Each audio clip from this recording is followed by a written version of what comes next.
Young people here are doing their degrees. They're doing medicine, they're doing engineering, they're doing accounting, and one student says, I'm going to study history. And their parents say, what? What are you going to do with history? Well, who's going to give you a job? Where are you going to go to work? You know, where are you going to get employed? History doesn't pay the bills. Don't study history. So we took our smartest kids, our smartest men and women, and we made them doctors. We made them engineers. We made them programmers. We made them architects. And we did not care to make them what? Historians, political scientists, sociologists, anthropologists, psychologists. No. And you know what? As a nation, we decided an entire generation of people should just be workers. We're just workers. I mean, a doctor, with all due respect to doctors, is skilled labor. It's labor. You're a laborer. You're specialized, but you're still laboring. And an architect is still a laborer, a work in a specialized field. Who's doing the thinking on behalf of this ummah? Who's thinking on behalf of this ummah? Who's restoring our identity as an ummah? The best of our minds are not being used because they're too busy doing other things. I want you to study this and study that. And you know, the sad thing is if you ask, why are you studying this? Why are you in this career? You know what the answer is most of the time? Number one answer, my parents told me. Number two answer, it's a good job. That's it. So the only legacy we're leaving for our next generation is the most important thing in your life is looking for a good job. I'm not against getting a good job. By the way, get a good job. I'm all for it.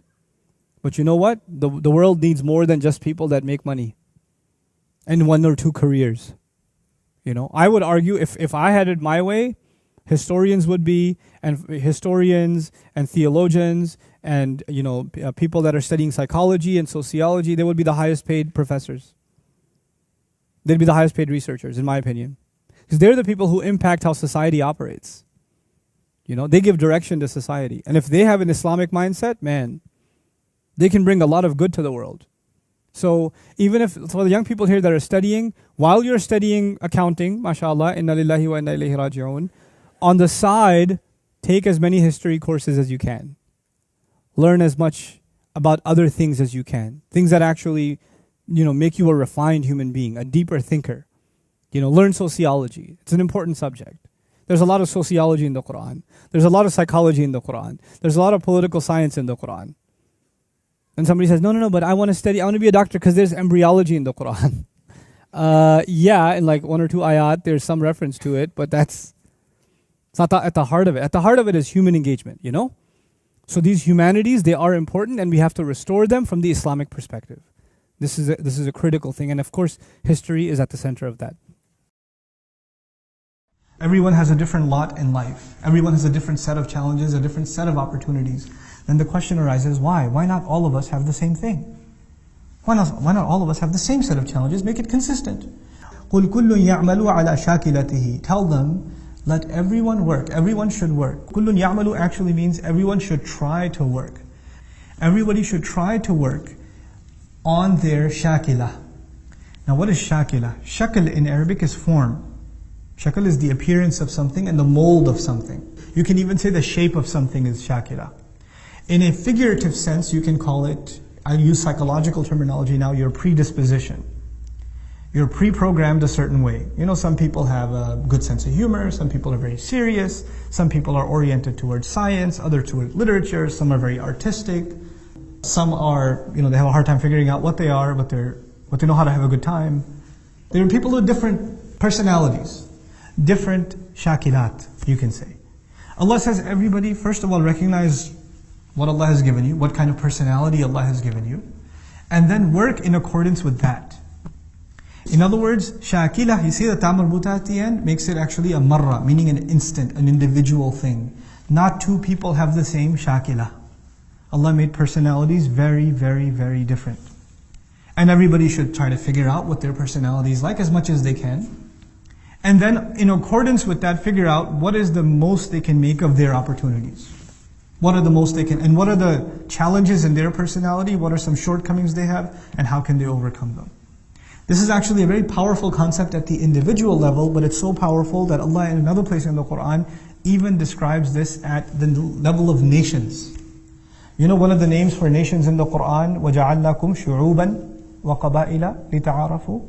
Shu'uban comes from the word sha'ab or shu'bah in Old Arabic, which actually means a dent or a crack in a wall. An imperfection is a sha'b. It's an imperfection. As if to say every nation has some good qualities, but some quirks. And nations have to get to know each other so they learn from each other's strengths. Because one nation's strength is another nation's weakness, and one nation's weakness is another nation's strength. In my culture, there are some things that are really bad. I should learn from another nation. Like if I'm a Desi, our dietary habits are really bad. So maybe I should learn from another nation that has much healthier eating practices, whose 70-year-olds go jogging, where our 40-year-olds are on a cane. So maybe there's something wrong with our culture that we can learn from another culture. That's at the level of nations even. But even at the level of an individual, if someone's able to recognize their weaknesses, then they're able to make connections, make friends, put themselves around people that cover for that weakness. That they recognize that weakness and they cover for that weakness. You see, if you surround yourself with people that have the same weaknesses as you, they have the same problem as you. Like if you have a terrible sense of humor, you have no restrictions on your sense of humor, and you become friends with other people who also have no breaks in their sense of humor, not very good things will come out of that relationship. Maybe someone in this relationship should have what? Some sense of, okay guys, that's enough. Let's cut it out. You see what I'm saying? Somebody has to be there. But if, by the way, if everybody's super serious, and you're serious and all your friends are super, that's a very depressing life. You need somebody to stir things up.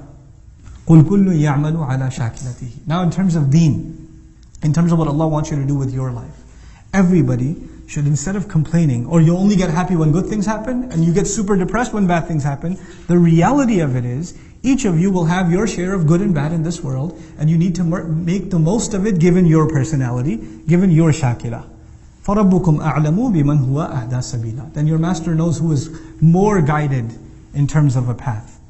And he didn't say as-sabil either, he said sabilan. He made it actually, this is a tamyiz of it, in terms of a path, suggesting that each one of us will have a course, depending on our shakila.